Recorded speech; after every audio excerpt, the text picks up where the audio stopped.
Okay, this is section 4.3, the product and quotient rules. We are also going to learn higher order derivatives in this section. Okay, we're going to start with the product rule. So if you have two functions that are multiplied together, and you can see down below, I have examples of two functions that are multiplied together. Then the way that you take their derivative is a little bit complicated. The rule is that you sort of take turns doing the derivative. So it's the derivative of the first one, then you multiply by the second one, but notice it's not the derivative of the second one that you multiply by, it's just the second one. Now we're going to add the first one, but not the derivative of the first one, times, now it's the turn of the second one to do the derivative. And so the derivative of a product is the product fg is f prime g plus fg prime. And that is the product rule. Let's do some examples. I'm going to show you how to do these examples nicely and very formulaically so that every time it's the same thing and you don't have to think too hard.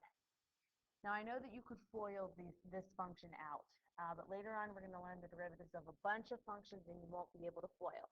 So no foiling, no foiling. Instead we're going to use the product rule. The first thing I want you to do is to go ahead and label your two things that are multiplied together. Label your first one f and your second one g. So in this I have 2x cubed plus x, or plus 3. That's my first term, I'm calling that f. And my second term, I'm going to call that g, 4x minus 2. Now I want you to take the derivative of each one separately. And so now you have all of the information that you need in order to find the overall derivative of the function. I'm going to go ahead and write down my product rule. I'm eliminating the of x part here. So derivative of the first times the second plus the first times the derivative of the second. And I recommend that you write that rule down every single time. And now I'm just simply going to fill in what I've already found out from above. So f prime, that's 6x squared. G was 4x minus 2. Notice I'm just filling in from what I have written up here in these two columns. And f, 2x cubed plus 3 times g, that was 4. I'm not even going to simplify this at this point. It's simple to simplify. It's not a difficult simplification process. But I didn't let you FOIL it out before, so it's kind of pointless to make you multiply it out now. Okay, so here's my second one. I'm going to label f as x to the fourth minus 7, and g as x to the negative 2 plus x to the third. Oops. So now why don't we find f prime and g prime. I'm going to let you fill in those. And then I'm going to write down the derivative. It should be f prime g plus fg prime. Notice taking turns doing the derivative. And so now you can fill in what that is going to be. Okay, so from the product rule, we're now going to talk about the quotient rule. In the quotient rule, we have two things, but one is divided by the other. So f of x divided by g of x. This rule is very similar to the product rule. You take turns doing the derivative. So you're going to start with f, and you're going to do its derivative first. Then you're going to multiply it by g. This time you're not going to add, you're going to subtract. And now it's g's turn to do the derivative. So f prime g minus fg prime. And life would be really simple and easy if that were the end of it, but it's not. We start with a quotient and we're going to end with a quotient. So that's the numerator of the derivative. The denominator is not hard. It's your old denominator, g of x, but then squared. There's no derivative part in the denominator. So I will simplify this. I'll drop the of x's. I'll call this f prime g minus fg prime over g squared. And so again, you take turns doing the derivative, this time with a minus. It is important to note that f has to be the top. F has to be the top one. And so now let's work on these two examples. So in this first example, my numerator f is t plus 1, and my denominator, which I'm calling g, is t squared plus 1. I'm going to take the derivative of each of those, and so now I have all of the information I need to use the quotient rule. So by the quotient rule, the derivative of y, which I'm calling y prime, is f prime g minus fg prime over g squared. I do recommend that you write that every single time, at least until the test, just so that you get, it's a good way of memorizing it. And now I'm going to fill in. So this is 1 times t squared plus 1 minus f times g prime.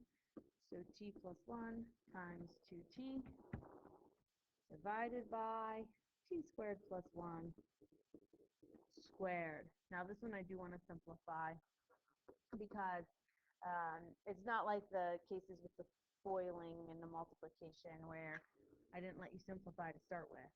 On this one, we started with a simplified quotient. We're going to end with a simplified quotient. So 1 times t squared plus 1 is t squared plus 1 minus, and when I distribute the 2t, I get 2t squared plus 2t. However, this minus here distributes to the entire second part, the entire second product. And so it distributes, and it's in both the 2t squared term and the 2t. Notice I did not multiply out the bottom. Again, we've seen that before where you really are not simplifying when you multiply the bottom out. It's nice and factored here. Keep it as a quantity squared. You don't ever want to multiply that out. Okay, so as I collect like terms, I have negative t squared minus 2t plus 1. There is our first derivative. And I have a second example here that I'm going to go ahead and do the whole thing with you with. So on the second example, f is the numerator, which is square root of x plus 2x. We've already learned that radicals are 1/2 powers, and you really, in calculus, want to write them that way. My denominator is x minus 1. So f prime is 1/2 x to the negative 1/2 plus 2. And my derivative of my denominator is 1. Overall, the derivative is f prime g minus fg prime over g squared. That's my quotient rule. So f prime g is 1/2 x to the negative 1/2 plus 2 times x minus 1 minus fg prime, that's x to the 1/2 plus 2x times 1 over g squared. Oh, that's not very pretty. But let's go ahead and multiply out the numerator and see if we can collect any like terms. Remember, when you multiply things that have the same base, like x, then you add their exponents. And so when I do the first of the FOILing in this first term, the 1/2 is times by 1, and when I take x to the negative 1/2 and I multiply by x to the 1, the negative 1/2 and the 1 add, and that becomes x to the 1/2. So that's first. Outside is minus 1/2 x to the negative 1/2. Inside is plus 2x. Last is minus 2. And now there's nothing to multiply. This is times by 1. And I just need to distribute the negative. So minus x to the 1/2 minus 2x. Let's see if we have any like terms. So y prime equals, yes, I do. I have a 1/2 x to the 1/2 here, and a negative x to the 1/2. So 1/2 minus 1 is negative 1/2. I have a minus 1/2 x to the negative 1/2 plus 2x minus 2x, that cancels, and minus 2. And then I'm going to do one other strange thing. This is what they expect you to do in college calculus courses, they expect you, first of all, this negative exponent is not a good thing. It's a complex fraction when you have a negative exponent. And so we're going to take care of that. I'm going to factor it out. So just to refresh your memory, this 2 is really 2x to the 0 power, because anything to the 0 is 1. And so if you look along the numerator, every single term has an x in it, technically. It's just that the exponents are not pretty integers. So I'm going to pretend like, well, that's a common factor. So I'm going to factor out an x. Whenever you factor out common factors, so I'm going to do a side example over here. Say you have x to the 7th plus x to the 5th, and you want to factor out the common factor. Well, who's the common factor? X to what power? X to the 5th, right? And what's left? Well, x squared plus 1. And how did I decide that 5 was the common factor among 7 and 5? Well, 5 was the smaller number. That's what we do here. We look at our exponents. My choices are a 1/2, a negative 1/2, and a 0. Looking through those numbers, which one's the smallest? Negative 1/2. So I'm going to factor out an x to the negative 1/2. When I factored out this x to the 5 over here, I got an x squared from the x to the 7. And that too is because I had 7 x's and I took out 5. And so it's just subtraction. And that's what's going to happen here as well. I still have this number, negative 1/2, but my new exponent of x is going to be different. I used to have 1/2. I'm now subtracting negative 1/2. And so it's actually a 1 exponent. This is actually an x to the 1. Okay, my next term, I still have the minus 1/2. Well, I factored out the x to the negative 1/2, so I just have minus 1/2 there. Minus 2, let me get another color here. Minus 2 from this minus 2, and now my new exponent of x, it was a 0, and I factored out a negative 1/2, so it's 0 minus negative 1/2. So my new exponent is a 1/2. Again, I'm teaching you this because it's a nice simplification technique to learn. And you can match up correct answers in multiple choice tests. I probably should have taken a negative 1/2 out of the top too, but let's do that after we finish this. So this x to the negative 1/2 right here, a negative exponent we'll put the term in the denominator. And a 1/2 power is really a square root. So let's write it as the square root of x. And then left in the numerator, I have negative 1/2 x minus 1/2 minus 2x to the 1/2. And if I were to factor a negative 1/2 out, I'll just go ahead and do that. I will have a pretty x plus 1 plus 4x to the 1/2. And so finally, my most beautiful version of the derivative, it's negative. This 2, this 1/2 is just a 2 in the denominator. And in the numerator, I have negative x plus 1 plus 4 radical x. There we go. Okay, let's do this next example. Find the equation of the tangent line. Equation of a line. An equation of a line fits into this formula. Y minus y1 equals m times x minus x1. I know part of my x1, y1. The x coordinate is 0. I have y equals 6x over x cubed minus 1. So if I plug 0 in, I get 0 over negative 1. That's 0. So I at least have part of my equation of my line. I just need the m now.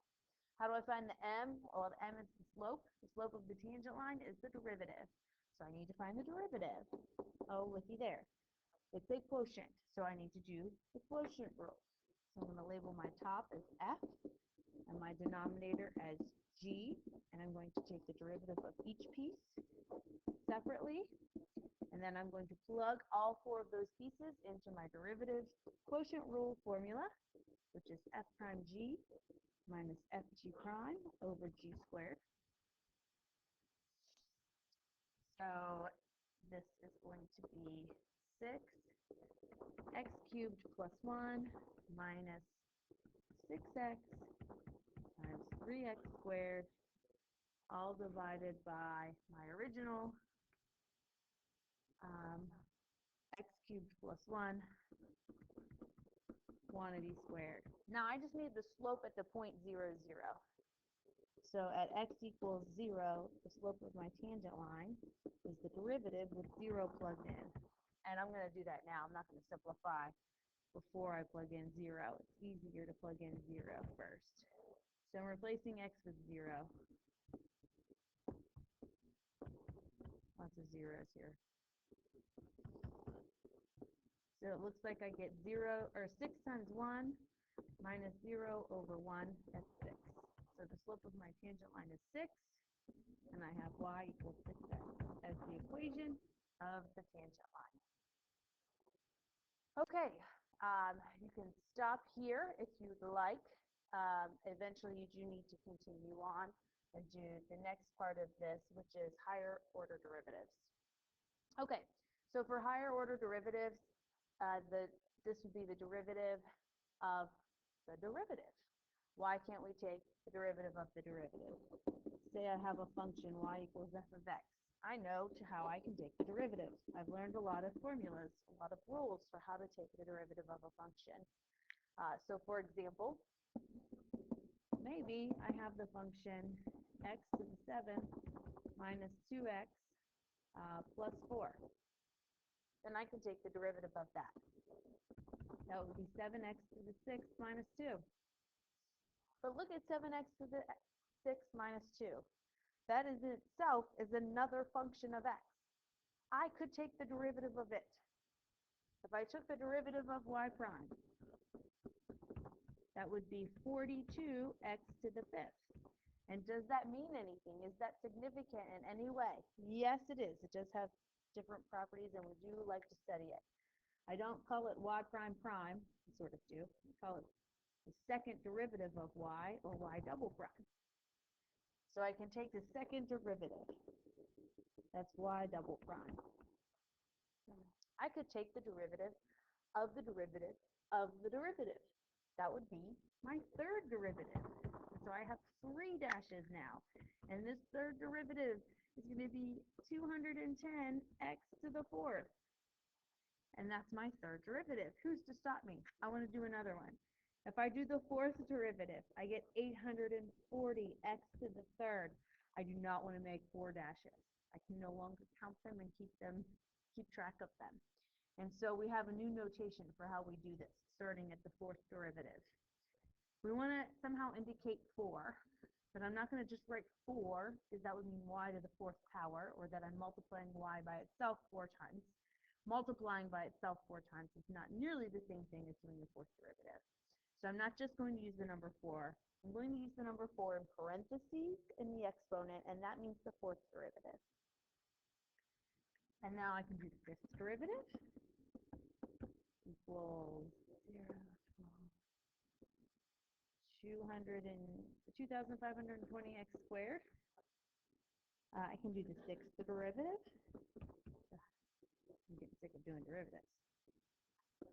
I can do the 7th derivative.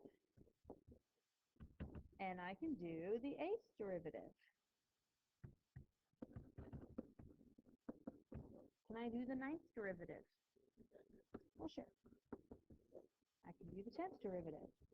But now I'm getting really bored because my functions are all the constant function 0. And so even if I got up to my 100th derivative, I know it should be 0. The Leibniz notation on this is a little bit better. It doesn't have the primes, the apostrophes, and it doesn't use the numbers in the parentheses. Remember, Leibniz notation is dy dx. That's my first derivative. And when you d/dx something, you differentiate it. So if I were to d/dx dy dx, or take the derivative of my first derivative, why, that would be d squared y dx squared. And that's my second derivative. And so if I did my fifth derivative, that would be d to the 5 y dx to the 5. So it's a little bit easier, perhaps. You don't have to know when to stop using dashes and when to start writing numbers. So those are higher order derivatives, and here I have an example to find the first, second, and third derivatives. And I'll let you do x, and I'll help you with y, because we're going to use the product rule here. So if s is x plus 1, and g is 2x cubed plus x, and f prime is 1, and g prime is 6x squared plus 1. And so for my first derivative, I have f prime g plus fg prime. Doing the product rule now. So that's 1 times 2x cubed plus x plus x plus 1 times 6x squared plus 1. Now, after this, I'm no longer going to do the product rule. I'm just going to go ahead and collect like terms and just use my power rule. So this is 2x cubed plus x plus 6x cubed plus 6x squared plus x plus 1. Let's collect like terms. 8x to the third, 6x squared, 2x, 1. That's my first derivative. So my second derivative will be 24x squared plus 12x plus 2. And my third derivative, using the Newton's notation with all those primes, is 48x plus 12. Okay, I believe that's it. Nope, not yet. Okay, here is an example using the product rule and the quotient rule one more time. This is a product, f times g. I want to find the derivative at 2. So I'm going to write down the product rule, and then I'm going to plug in 2 into each piece.